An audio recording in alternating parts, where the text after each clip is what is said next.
agreed to. And I call the Honourable Minister for Regional Development, Local Government and Territories. Thank you.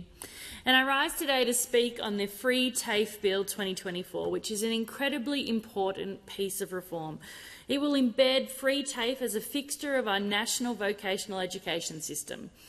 And I know it's important because my husband, my brother, my sister, my dad and my mum all went to TAFE.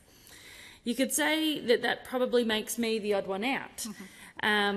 But it also means that I know firsthand the huge role that TAFE institutes play in unlocking opportunities, equipping people with skills that they need to get ahead. And thanks to TAFE, my husband's a fully licensed plumber and gas fitter, which has allowed us to run our own small business on the South Coast. Thanks to TAFE, my brother is a qualified chef, having worked in New South Wales, Queensland and the UK, a career that he loved before moving into food wholesaling. And thanks to TAFE, my mum was able to retrain in her 50s to become an aged care diversional therapy worker, a job that she says was the best she ever had. And this is just my family. But there are so many stories just like this right across Australia. Free TAFE, which has already supported over 568,000 enrolments in the past 2 years, has had a huge impact in our communities, particularly across our regions, which represent 1 in 3 of those places. This bill will support the continual delivery of 100,000 fee-free TAFE places across Australia each year, removing barriers for more people to gain skills in their own backyard. I'm incredibly proud to be able to stand here today to support this, because it's one of the many ways that the Albanese Labor government is helping people to build their future. Free TAFE will give Australians the confidence to pursue their dreams, to upskill without the extra pressure that paying courses can sometimes bring. It will mean we have more nurses in our hospitals, more aged care workers looking after our loved ones, more tourism and hospitality professionals, sectors which are critical to strong local economies. And will also support building the pipeline of skilled workers Australia needs to remain competitive on the global stage, ensuring that we continue to grow our local industries and to strengthen our national economy. This bill ensures that free TAFE places target industries experiencing current and projected workforce shortfalls. Jobs in construction, the care economy, manufacturing and industries undergoing a net zero transition. And this is important because when we came to government 2.5 years ago, we were faced with the biggest skill shortage Australia has seen in more than 50 years, a direct result of the former coalition government ripping $3 billion from TAFE and training, something that the leader of the opposition would have no hesitation in doing again if given half the chance. Because, let's face it, those opposite have form on this. They turned their back on aged care, they barely put a cent towards housing, and they promised hundreds of projects without budgeting for them and without investing in the workforce needed to get those projects done. And by way of standing in the way of free TAFE, again those opposite are still at odds with what our communities want. It was not long ago that the Deputy Leader of the Liberals said, "If you don't pay for it, you don't value it."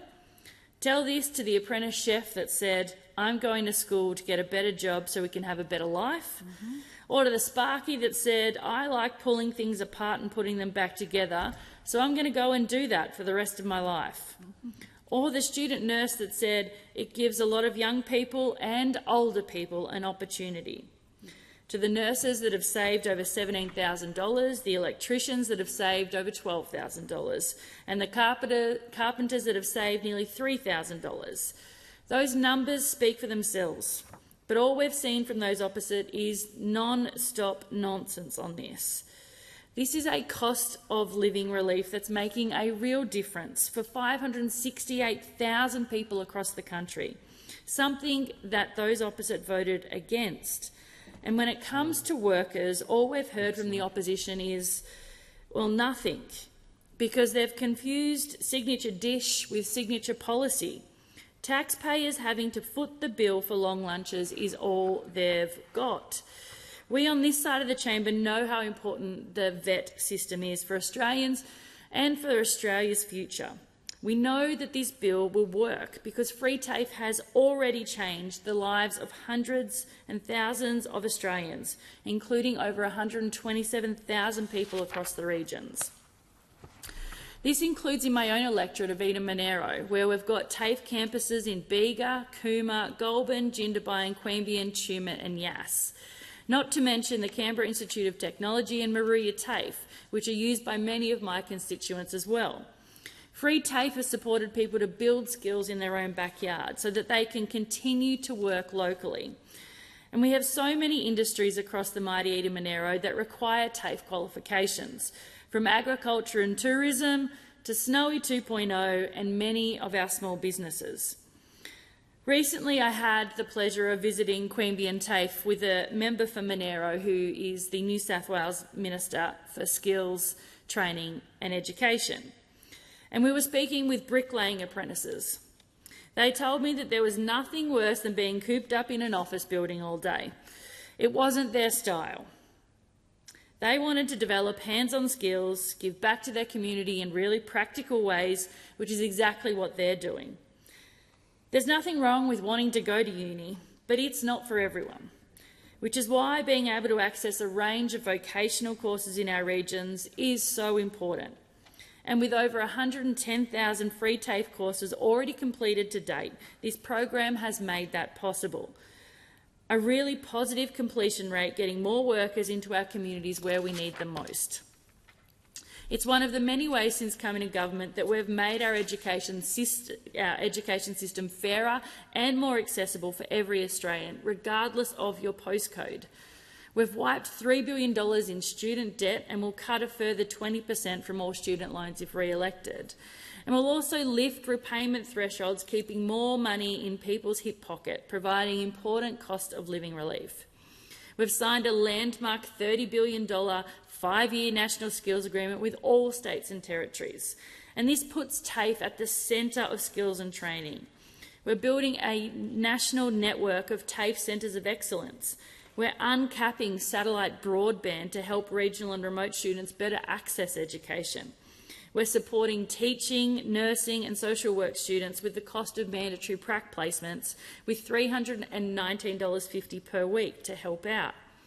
We're investing $66.9 million to double the number of university study hubs across the country, including 20 across regional communities. And just the other week, the Prime Minister announced that from 1 July, apprentices working in the housing construction sector will receive $10,000 in incentive payments on top of their wages over the lifetime of their training. Under those opposite, courses are cut, costs go up and completion rates go down. They put barriers in place, making uni or TAFE qualification unattainable, and we need this to change. And I know it too because firsthand we've had over 10 apprentices in our local business. And unfortunately, over the lifetime of the former coalition government, they cut completion incentives for apprentices. And we've seen the number of apprentice completions go down because of it. The Albanese Labor government is building Australia's future, and that starts with investing in people. We're supporting people to train at home so they can continue to work locally, because you shouldn't have to pack your bags to build a career, and that is something that I think everyone should get behind in this chamber. I commend the bill.